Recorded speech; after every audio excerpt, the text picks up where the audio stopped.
Bonjour à vous. Aujourd'hui, en studio, nous accueillons Philippe Lebel. Bonjour Philippe, Salut. ça va bien? Ouais, ça va bien. Philippe était en classe à l'hiver 2015. Ça fait 5 ans, Philippe. Hmm. Ça fait longtemps. Wow. Bon, Philippe était là en classe. Donc, pour lui, c'était peut-être les lundis PM. À l'époque, je donnais lundi PM, mardi PM. Il faisait son bac en génie mécanique. C'est bien ça, Ouais. Philippe? Participation exceptionnelle en classe, je me rappelle. J'ai regardé là, sur le fichier Excel que j'avais à l'époque. Il avait gagné des trophées. Le trophée grand parleur, main levée, mot de bras. Donc, c'était un étudiant qui avait sa main levée, était prêt à participer aux discussions en classe, participait aussi sur les forums de discussion. J'ai un extrait de ce que tu as publié sur les forums de discussion. J'ai pris l'extrait le plus gênant. Prépare-toi. Philippe, il disait « Allez voir les photos en googlant réalité virtuelle poulet. Ce serait tellement drôle que les poulets soient tous en laine et que chacun des poulets dans la réalité virtuelle soit des vrais poulets. À quand Donjon Poulet ou Poulet Dragon? » Là, il fait une suite de jeux vidéo avec poulet. Écoutez ça. À quand Donjon Poulet, Poulet Dragon, World of Poulet, The Burning Oven, Star Poulet, Broadward Final, Fan Poulet, X League of Legends, ben non, pas League of Legends, League of Poulet. Bon, puis à la fin, il ajoutait à sa contribution « Oh mon Dieu, je devrais peut-être faire des devoirs. » Exactement. C'est Je pense que c'est ça qui a suivi. c'est peut-être ça qui est suivi. Des souvenirs du cours en question, c'est quoi que tu as gardé de ce curieux cours-là d'éthique? Le projet, j'imagine que c'est encore le cas. Il y avait un projet d'équipe où il fallait qu'on prenne un cas puis qu'on analyse c'est ça, avec différents aspects là, de l'éthique puis de la profession. Oui, c'était encore là. Ça, c'était quand même le fun. On avait pris un cas justement sur un stage que j'avais réalisé. Là. Puis ça, je me rappelle encore. Ben, c'est ça. C'est encore là.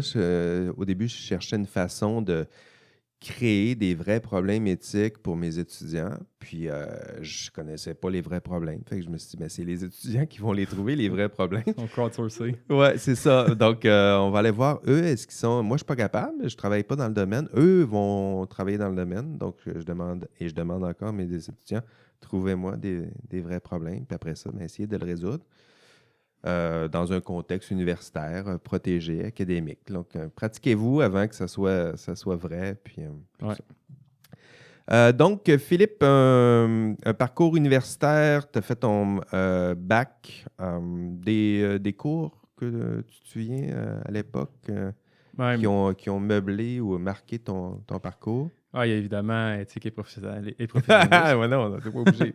Mais il y a les cours de modélisation là, Modélisation, oui. en ingénierie, en génie mécanique, où qu'on intégrait quand même pas mal de connaissances là, qu'on avait acquises durant le bac. C'est bien le fun. On avait quand même une grande marge de manœuvre sur comment on approchait les problèmes, puis ça nous permettait vraiment de mettre à l'épreuve la théorie qu'on avait acquise. Donc, la pratique, pour toi, là, c'était intéressant Ouais. aussi, là, d'un contexte, pas juste apprendre la théorie, mais essayer de mettre ça en pratique dans le cadre d'un cours. Les projets intégrateurs qui sont fondamentaux pour C'est vrai. l'assimilation de la connaissance. Là. C'est souvent là où les étudiants apprennent le plus vite. C'est pas les cours les plus faciles. Hein? Non. Mais c'est là où on apprend. Des projets, est-ce que tu t'es impliqué dans des projets connexes à ta formation universitaire? Oui, à peu près, je pense, à la troisième session, c'est en 2013, il y a un projet étudiant Robocop, Université Laval, qui avait...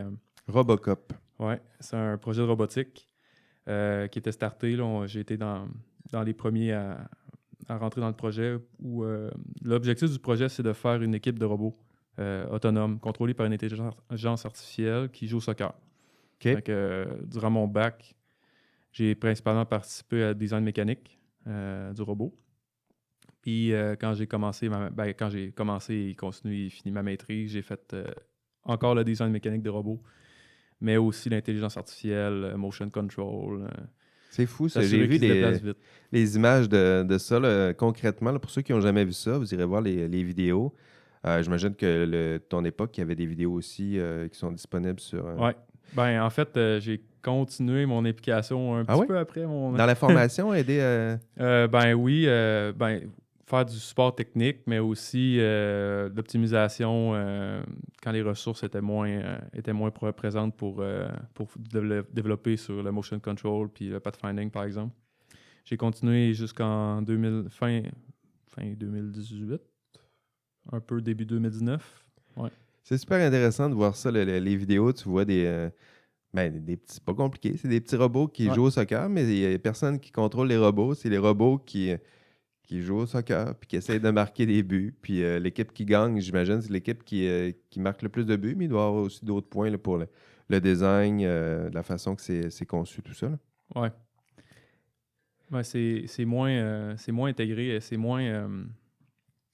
il y a moins des affaires de design ou de pitch de Ah, vente que dans les autres projets étudiants comme le Baja puis la Formule. Là. Ça, je sais qu'ils sont ils sont quand même demandés là-dessus.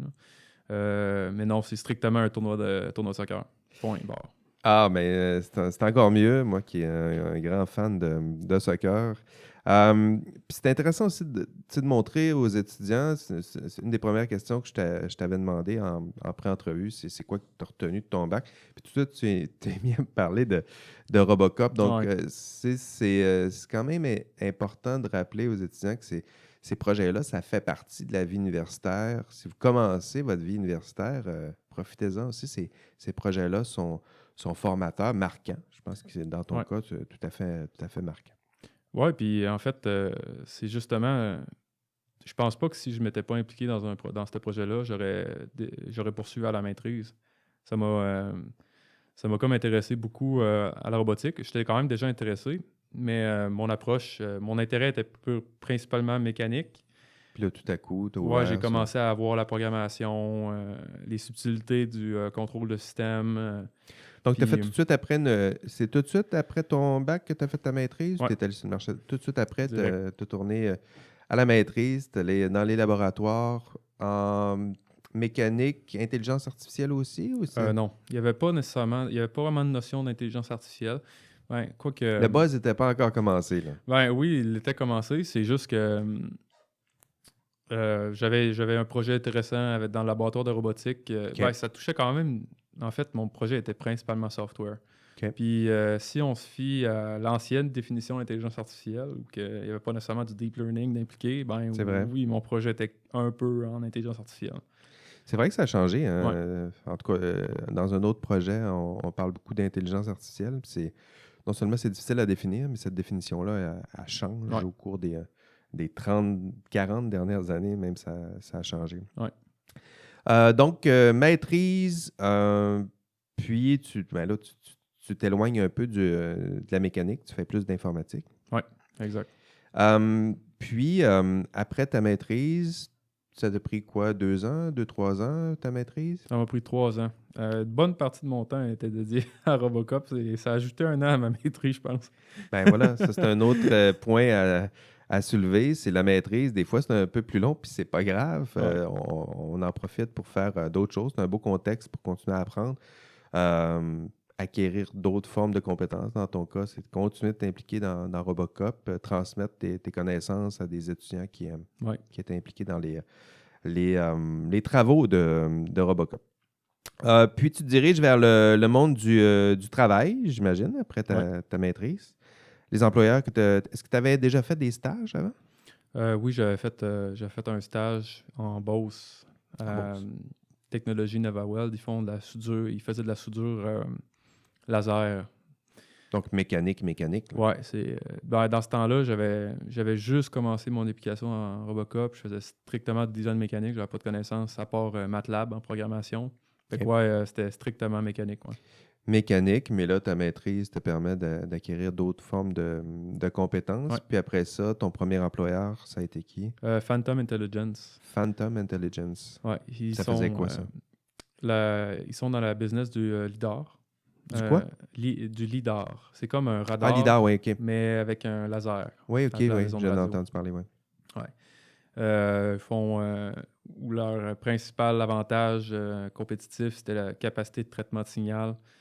Ils sont capacité de traitement de signal analogique, qui font en sorte que ils ont besoin d'un signal moins puissant pour détecter les distances d'objets. Donc, une forme de, tu l'as mentionné, une forme de radar, mais basée sur la technologie plus des lasers. Oui, ben c'est ça. De radar, sonore, lidar. C'est de là que ça vient, c'est moi.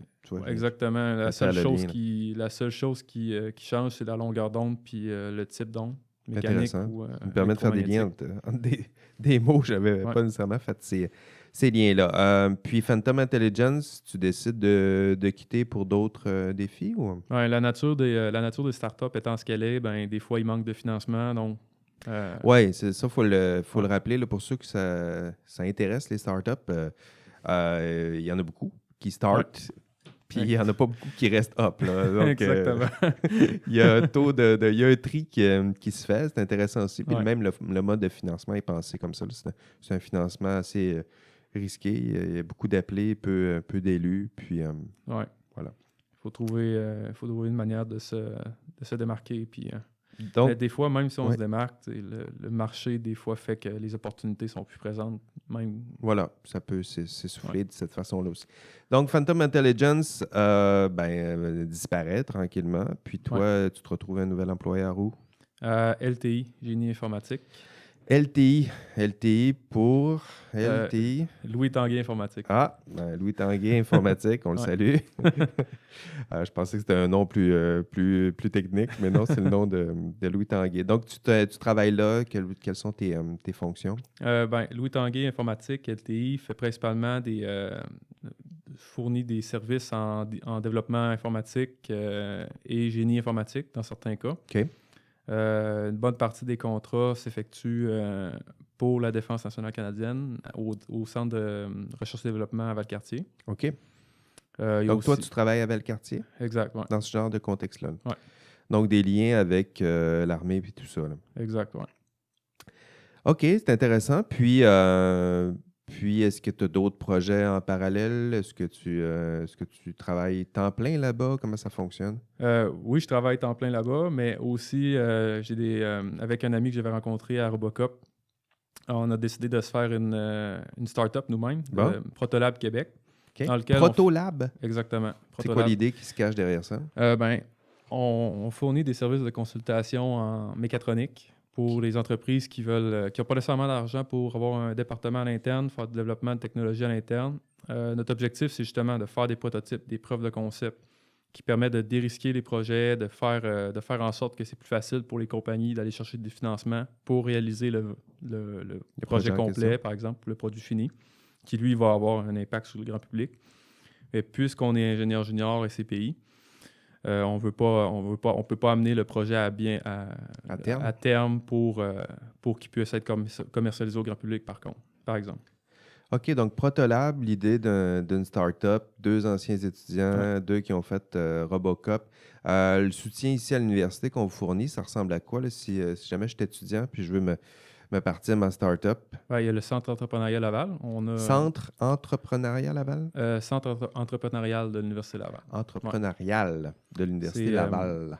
C'est au Desjardins, ou je pense que c'est le Polac. Je suis pas certain. Oui, c'est en face du pub. Là, on voit les bureaux qui sont là. Oui, puis c'est ça, ils ont des locaux. Si c'est dans le processus de créer une entreprise ou qui est déjà créée, puis que tu es un étudiant ou un ancien étudiant récent de l'Université Laval, tu as accès aux locaux. Puis ils fournissent des formations sur l'organisation d'une entreprise, la gestion du temps, comment aller chercher des contrats, des choses comme ça. Donc, ils vous forment là-bas? Ouais. Ah oui? Est-ce que c'est des cours? Est-ce qu'en tant que tel, ou c'est des cours personnalisés? C'est des grandes classes? Comment ça marche? C'est des conférences qui donnent. Ça ressemble à des lunch and learn, des fois sur l'heure du midi. Donc, c'est ça. Ça te fait créer des contacts aussi, j'imagine. Il y en a plusieurs qui se lancent dans ce milieu-là. Puis donc, tu travailles à temps plein chez LTI, puis tu travailles à développer cette start-up. Donc, tu travailles plus que plein, toi, là. Oui. Je fais aussi des contrats de consultation sur le bord. Bon, bienvenue dans le monde du travail. On a un horaire, on a un travail, puis en plus, on en fait plus. Ça ressemble pas mal à ça. Comme moi, à ce moment, je fais un podcast, ça fait pas partie de mes tâches. Ouais. Mais voilà, des fois, il faut en faire un peu plus, surtout quand ça nous passionne comme ça. c'est un projet qui est peut-être plus personnel, puis là, ça vaut la peine de... Ouais, on de commence à moins compter les heures, puis ben, tu sais, c'est des heures qui passent quand même vite quand on fait ce qu'on aime, là.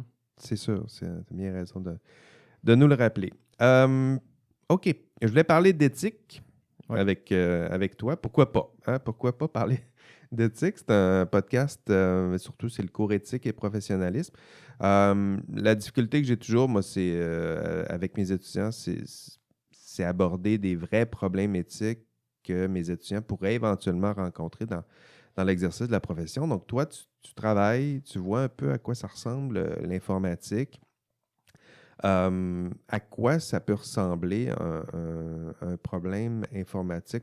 Pas un problème informatique, un problème éthique. Puis là, par problème éthique, je ne vais pas rentrer dans les grands scandales. Là. Je ne veux pas parler de Ouais. corruption, collusion, fraude. Ceux-là, on les connaît curieusement un peu mieux. Là. Puis sont plus sexy, sont souvent mieux couverts. Moi, je parle de l'éthique, là, ce qui se passe vraiment sur le terrain, les petits problèmes là, qu'on discute autour de la machine à café. Ouais. De quoi parlez-vous, vous autres, autour de la machine à café? Ben, un des problèmes qui est rencontré quand même, en fait, que je rencontre, c'est, par exemple, en informatique, comment on travaille sur un projet, c'est souvent des banques d'heures qui sont associées à la réalisation d'un, d'un mandat qui est quand même spécifique. Par Oh, exemple, on a un software, on aimerait ça développer un nouveau feature sur le software. typique, là, c'est un mandat. Peux-tu Ouais. nous développer ce software-là? Tu dis oui, puis on va consacrer 100 heures. Ouais. Puis, en fait, le problème arrive plus souvent quand tu as déjà de quoi d'existant, puis que tu veux, puis que c'est pas nécessairement toi qui as développé, puis que OK. tu veux le client veut rajouter d'autres choses, OK. puis il fait appel à toi. Il y a déjà quelque chose en place, puis Ouais, il te demande, peux-tu ajouter tel type de fonction à ce qui est en place? ouais. Puis là, dans la réalisation du projet, ben, nécessairement, tu as à interagir avec le code qui est déjà existant. Puis on se rend compte, par exemple, qu'il y a un bug qui n'a pas nécessairement un rapport avec ce qu'on fait.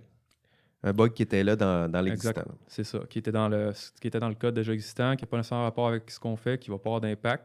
Puis là, toi, ta banque d'heures est quand même spécifique aux features que tu veux, Tu n'as pas été développer. engagé, tu n'as pas dit 100 heures, c'est pour faire ce que tu as prévu faire et non pas déboguer C'est ça. son existant qui a peut-être été mal conçu. Là. Fait que là, ça équivaut presque à la découverte, par exemple, d'une fissure dans un mur. Quand un ingénieur civil se promène dans une bâtisse, il n'a pas le choix de le Il y a eu le remarquer, tu sais. mandat de concevoir une aile d'une bâtisse, puis tout à coup, ils se rendent compte qu'il y a une grosse fissure, puis c'est la bâtisse au Ouais, complet qui peut être compromise. Là. ouais, c'est ça. Puis il pourrait réaliser la construction de son aile sans nécessairement qu'est-ce que la fissure affecte nécessairement son projet Ben spécifique. oui, il pourrait dire Ouais, je fais fi de cette grosse fissure-là, je fais juste mon aile, puis ils s'arrangeront avec les ouais. autres problèmes.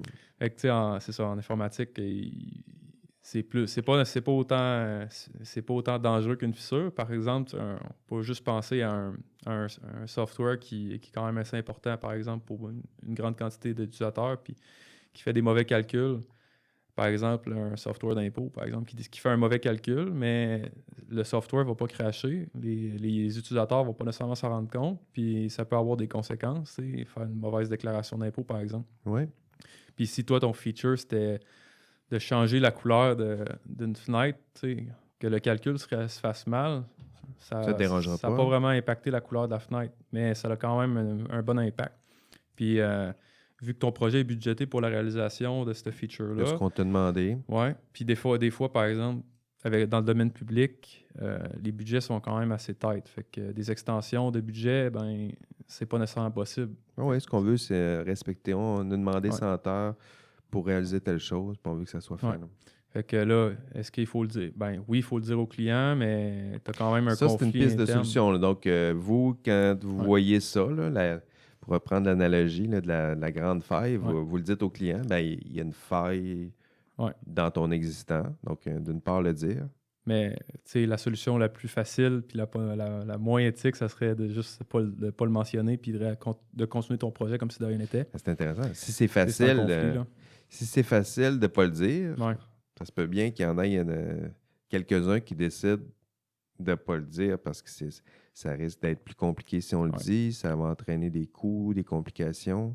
Puis c'est facile de raisonner, ah, c'est pas mon problème, ou J'ai pas été engagé pour ça. C'est ça, ou ça me tente pas de me casser la tête. Même si le client veut te fournir une extension de budget, ça veut.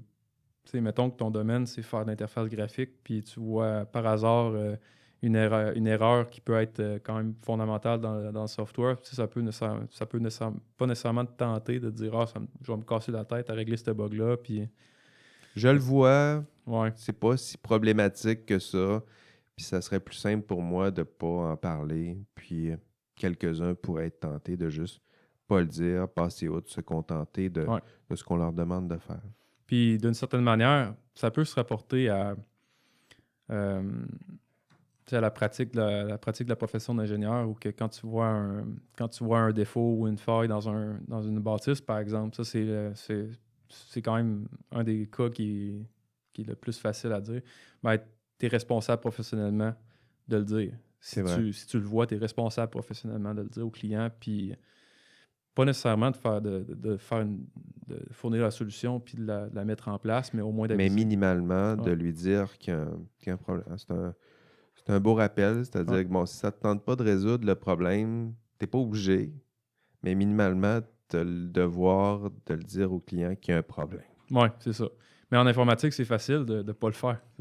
La bâtisse ne va pas s'écrouler s'il y a un bug dans le software. Il va juste être encore buggé comme il l'était avant que la personne s'implique dans le projet. Exact.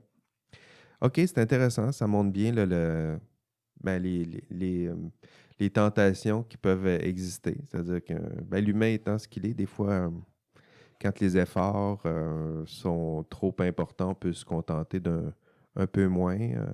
Puis, ce faisant, compromettre des fois pas l'intégrité, mais je dirais la qualité du produit, voire un problème existant, pas le dénoncer. C'est intéressant le parallèle aussi que tu fais avec une structure. Tu sais, voir que, même si on te demande de faire une aile d'un hôpital, si tu vois qu'il y a un problème qui menace la structure en tant que telle, tu as minimalement le devoir de dire qu'il y a un problème. C'est pas mon problème, mais il y a un problème qui est grave. C'est pas moi qui va vous aider à le résoudre, mais il y a un problème qui pourrait être plus grave. Qui dépasse le mandat qu'on m'a donné. Très intéressant. L'autre problème éthique ou enjeu éthique dont tu voulais discuter, on en avait parlé un peu en pré-entrevue, c'était l'idée de la pratique protégée, je dirais du mariage parfois difficile entre le domaine informatique, le domaine du génie. C'est tout ça que tu voulais aborder? Oui. En fait, c'est pas seulement l'informatique, parce que moi, j'ai aussi un background en mécanique. C'est une question que je me pose aussi dans les projets que je réalise en mécanique. En robotique, on inclut de la mécanique puis de l'informatique c'est vrai. pas mal tout le temps. C'est le flou qu'il y a des fois dans certains projets. Est-ce que c'est une pratique protégée de la profession d'ingénieur, ce que je fais, par exemple, ou est-ce que ça affecte est-ce que ça va affecter le grand public? Parce qu'en fait, l'objectif premier de l'ordre des ingénieurs, c'est de protéger le public. Protéger le public, oui. Fait que souvent, la question initiale à se poser si on fait de la profession d'ingénieur ou pas, c'est est-ce que le fruit de mon travail risque d'avoir un impact sur le grand public? C'est vrai. Ou risque de mettre en danger le grand public? Mais par exemple, dans le cadre de Protolab, par exemple, ma compagnie, ma start-up, quand on rencontre un client, il faut être quand même assez clair que le produit qu'on fait, ça peut être soit pour du dérisquage ou du prototypage, mais il ne faut pas que ça soit en contact avec le grand public. Mais rendu là, si le client décide de ne pas t'écouter puis il le fait, d'une certaine manière, oui, tu peux le mettre dans le contrat, mais au final, c'est quand même ce que tu as designé qui va avoir causé un problème. C'est vrai. Mais dans ce que tu avais abordé en pré-entrevue, il y avait ce lien-là, surtout avec ta formation. C'est intéressant. C'est une formation génie mécanique. Donc, typiquement, dans votre code professionnel, il y a l'idée que vous deviez respecter le champ de vos compétences. C'est-à-dire que on fait confiance à votre jugement professionnel, puis une partie de votre jugement, c'est de dire, ma compétence s'arrête ici, puis au-delà de cette compétence-là, je ne me prononce plus. Ouais. Si je me prononce dans mon champ de compétences, j'en assume l'imputabilité, mais en dehors, j'ai non seulement le devoir de pas... Je serai imputable, mais j'ai surtout le devoir de dire que non, non, ça ici, ça va au-delà de mon champ Ouais. de compétences. Puis dans ton cas, ce qui est intéressant, c'est que ce champ-là, plus on avance, je dirais, dans l'exercice de votre profession, dans votre formation, c'est que cette ligne-là, cette limite-là est de plus en plus floue, là. Dans Ouais. ton cas, c'est génie mécanique, plus Robocop, un peu d'informatique, un peu d'intelligence artificielle, plus la maîtrise où là, il y a des notions d'informatique qui commencent à rentrer, plus ton travail où là, on se met à travailler un peu en informatique. Donc, dans quelle mesure là, Ouais. ton champ de compétences, c'est quoi en ce moment, là?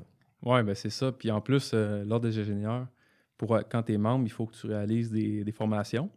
C'est vrai. Je pense que c'est Formation continue, je pense que c'est 30 heures c'est ou ça. 2 ans, là. Fait que par définition, si tu es membre de l'ordre d'ingénieur, ben, ta compétence puis ton expérience va se modifier, tu Typiquement, sais, ben oui. c'est par définition. Fait que surtout en informatique, où le domaine est quand même assez accessible, là, où c'est facile de faire des formations en ligne, puis de se lancer dans un projet, puis apprendre. En même temps, c'est quand même... tu sais, c'est difficile de dire, OK, maintenant, cette tâche spécifique-là, ben, c'est de la pratique en ingénierie informatique. Je peux pas le faire. Puis cette tâche-là, ben, là, j'ai compétence en programmation, puis c'est pas de l'ingénierie, fait que je peux le faire. C'est comme, surtout en informatique, le flou est quand même assez présent, là, je trouve. C'est vrai qu'il y a une zone, un flou qui est intéressant, c'est-à-dire que le professionnel doit exercer son jugement pour savoir là, si, bon, moi je pense que je suis compétent, mais est-ce que je suis Ouais, suffisamment compétent? Puis je me mets aussi à la place de l'ordre, là, c'est-à-dire que pour vérifier, tu sais, disons qu'il y a une erreur qui est commise, là, pour après juger le professionnel en disant cette personne-là n'avait pas les compétences suffisantes. ouais. Tu sais, dans un parcours comme ça, est-ce qu'il avait les compétences suffisantes ou pas? C'est- Ça serait délicat, là. Puis en ce moment, j'ai lu l'ancien document de formation pour préparation à l'examen d'entrée à l'ordre des ingénieurs. Ah oui, tu as lu ça? Puis, en fait, j'ai lu l'ancien, puis là, je vais être pogné pour lire le nouveau parce que je vais faire mon examen avec le nouveau programme de CPI. Parce que tu es encore ingénieur junior Ouais, dans je ton suis cas? ingénieur junior. Les ingénieurs juniors peuvent faire les examens. Ben, en fait, à ce temps, ils n'ont plus le choix. Le nouveau format d'examen pour les CPI. C'est vrai. Donc, je vais devoir lire le nouveau. Mais dans l'ancien document, ce que je peux, ça, je l'ai lu, fait que je peux me prononcer. Il y a beaucoup d'exemples par rapport à l'ingénierie civile. Par exemple, c'est qui est responsable des choix qui sont faits sur le chantier? Bon, ben, c'est l'ingénieur qui surveille le chantier. L'ingénieur qui surveille le chantier dans un projet informatique, c'est quand même assez difficile à définir. C'est surtout si on est plus qu'un. Puis Mais, le chantier, c'est quoi? mais c'est intéressant parce que ça montre aussi, c'est ça, tu sais, je dirais que surtout avec les ingénieurs, c'est intéressant, c'est que la définition de c'est quoi un ingénieur, c'est quoi un acte professionnel réservé aux ingénieurs, ça s'est enchâssé dans les textes de loi dans les années 70, là. Ouais. Donc, la conception, c'est comme si tout ce qu'est un ingénieur, c'est quasiment un ingénieur civil, là. C'est-à-dire Ouais. que, alors que depuis, il y a de nombreux champs d'expertise qui sont rattachés au génie, qui se sont développés. Je ne sais pas, génie, l'intelligence artificielle, c'en est un, Ouais. informatique, optique, photonique, nommez-le, là, dans les années 70, c'était pas si évolué que ça, là. Ouais, le génie chimique. C'est vrai. Ma blonde a fait, a fait génie alimentaire. Euh, En fait, je pense génie des mines, génie des eaux, génie civil sont quand même assez encadrés sur le document. En fait, l'ancien document de préparation de l'examen, ça, je peux attester de ça. Mais les autres pratiques, là, génie électrique, génie mécanique, c'est quand même des gros domaines qui sont pas nécessairement couverts Puis même dans génie l'ancien. électrique, ça a changé aussi Ouais. depuis les années 70, Ouais, là. tu as l'électronique de puissance, tu as C'est vrai. les ondes pour la communication, les technologies de l'information en génie C'est pour ça que électrique. quand on parle d'actes protégés, d'imputabilité, de responsabilité, euh, c'est bien compris en génie civil, mais dès qu'on sort un peu de ce champ-là, ça devient vite difficile de savoir c'est quoi les actes qui sont Ouais, protégés dans ce champ-là. C'est qui est responsable en informatique. ouais, C'est une bonne problématique, là. Qui est responsable d'un grand chantier, les grands fiascos en informatique, il y en a plusieurs. Qui est responsable là-dedans? ouais, c'est ça. Puis Si le pont s'écroule, on le sait vers qui Ouais. pointer, là. Mais si tu as un projet en informatique, tu as des dépassements de coûts, puis finalement, tu n'as rien à la fin, là, c'est qui, là? Puis je pense que l'exemple le plus populaire de ce genre de projet-là, c'est le système de paye Phoenix. Ben voilà, ça, c'est une belle catastrophe. Qui est responsable, Philippe? Ouais. Puis le pire, c'est que le gouvernement va dire que c'est IBM, puis IBM dit que c'est le gouvernement. C'est le gouvernement parce que c'est mal préparé à implémenter le software ou c'est IBM parce qu'il manquait des features dans le software? Est-ce que c'est le gouvernement parce qu'il a pressé IBM à livrer ou c'est IBM parce qu'il n'était pas prêt à livrer? Ouais, ben, C'est... puis ça, on a besoin de pointer vers quelqu'un, là. Faudrait Ouais. trouver. Tu sais, imagine, dans le même contexte, si un pont s'effondre ou un bâtiment s'effondre, on ne pourrait pas se contenter de dire c'est qui. Tu sais, on a Ouais. besoin de quelqu'un là, pour dire ben, c'est de ma faute, c'est moi qui est responsable. Puis, tu sais, dans le cas d'un pont, ben, ça a beau être l'entrepreneur qui a mal préparé son béton, ben, au final, c'est l'ingénieur qui a approuvé la coulée de béton qui est responsable. Voilà. Fait Tu sais, que ça, il y a vraiment une personne, puis c'est très, très défini. Puis c'est clair, presque clair comme de l'eau de roche, là. C'est l'ingénieur sur le chantier qui a soit mal réalisé l'inspection ou qui a mal designé voilà. le plan, tu sais. Fait que c'est intéressant, c'est un beau champ éthique en construction, surtout en informatique. On voit que le système professionnel doit élargir un peu, là, je dirais, son champ d'application. On a surtout pensé ce système-là en fonction du génie civil. Ça me semble être bien compris. Mais comment appliquer ces grands principes-là à d'autres domaines qui se sont tranquillement ajoutés à l'exercice du génie, je pense que Ouais. c'est un vrai défi, là. Surtout que les nouveaux domaines sont, comme je pourrais dire, beaucoup plus portés à évoluer rapidement. L'informatique, là, les pratiques de gestion de projet en informatique, là, on parle de gestion de projet waterfall, la gestion de projet agile. C'est facile d'en appliquer un, puis l'autre projet appliquer l'autre. C'est vrai. Tu sais, juste les pratiques des révisions de code sont pas nécessairement les mêmes pratiques que le monde qui révise des plans. C'est vrai. C'est quand même... puis ça risque de changer dans 5 ans, ces C'est quoi méthodes-là. les pistes de solutions? Tiens, ça me permet d'aborder les pistes de solutions, surtout dans le domaine de l'informatique. Je dirais qu'en ce moment, il y a deux grandes pistes là, qui sont à aborder. Je dirais qu'il y a une dizaine d'années, là, la tendance là, par l'Association des informaticiens et informaticiennes du Québec, c'était de se créer un ordre professionnel en tant que tel. C'est un projet qui est allé devant le tribunal des professions, puis devant l'Office des professions. Ouais. C'est pas quelque chose qui finalement a mené à qui a donné quelques fruits quelconques.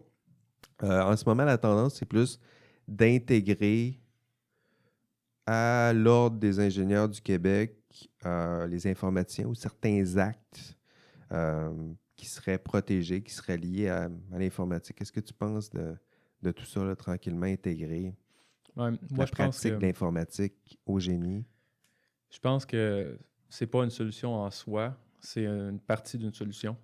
Le plus important, c'est de donner des critères, des bonnes balises pour que le monde puisse savoir est-ce qu'ils sont en train de réaliser une pratique illégale de la profession s'ils ne sont pas ingénieurs ou ils sont...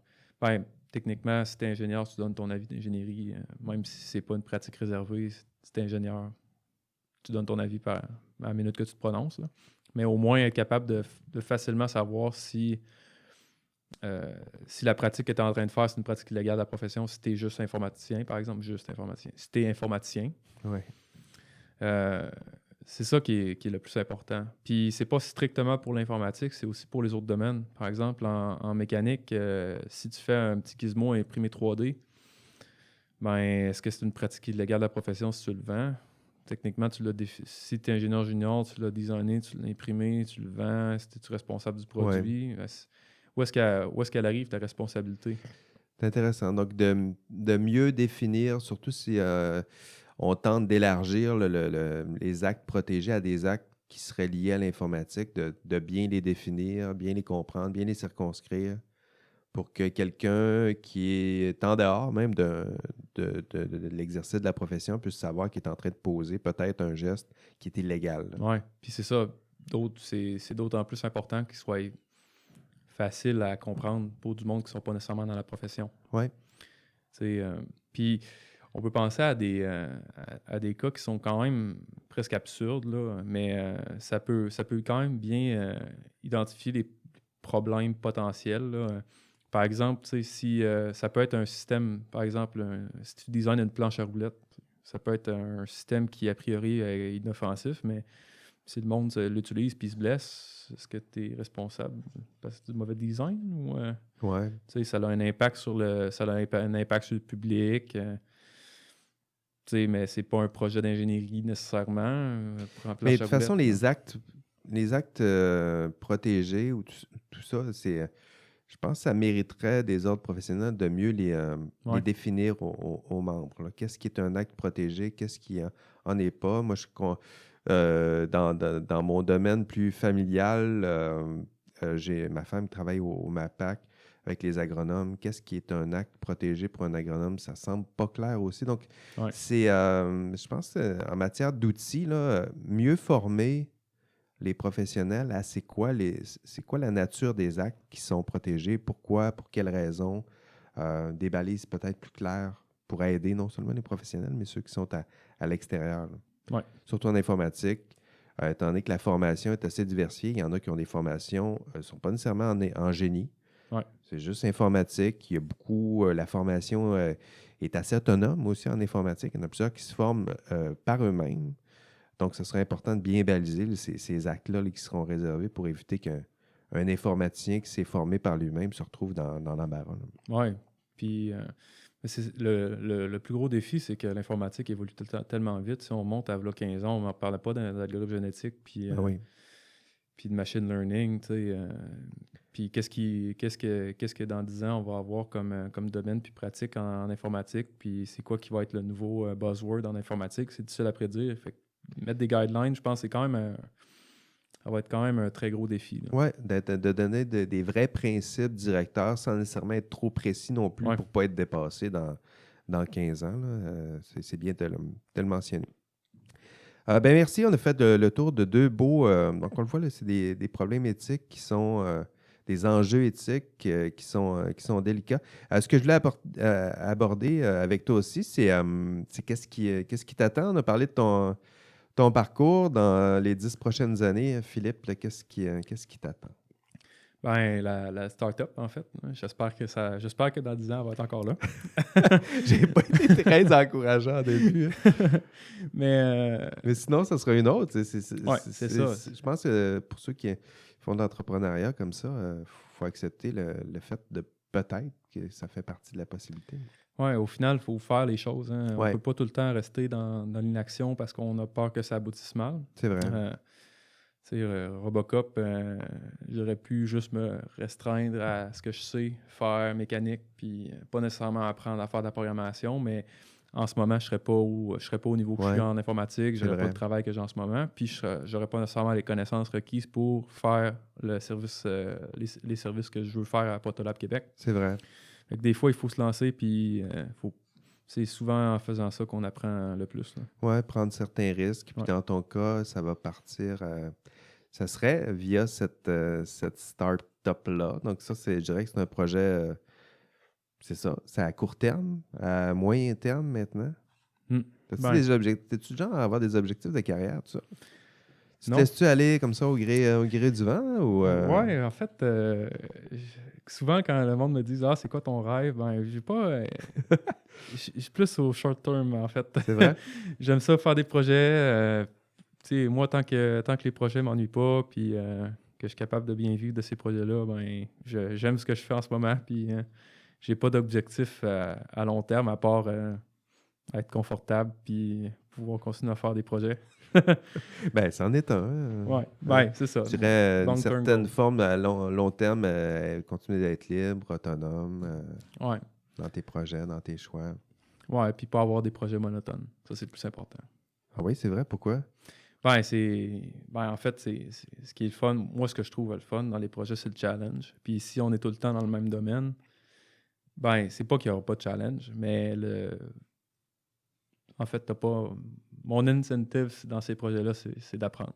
Fait que, Ben, c'est ce qu'on va te souhaiter. Des projets à court terme, peut-être cette start-up-là qui bientôt sera une grande, on Ouais. verra, ouais, cette jeune pousse qui deviendra une grande pousse, et des projets voilà, qui te permettront de rester une prise de risque, des challenges qui te sera challengeant pour toi, qui te permettra de rester libre, autonome dans le choix de tes projets. Ouais. C'est tout. Ce sera tout pour aujourd'hui. Il faut s'arrêter. Ça fait quand même, avec le pré-entrevue, ça fait quand même un bout qu'on se parle. Merci, Philippe, d'avoir participé à ce podcast. Ouais, merci à toi aussi de m'avoir permis de partager mon expérience et mes Merci. questions. Merci, Philippe. C'est gentil.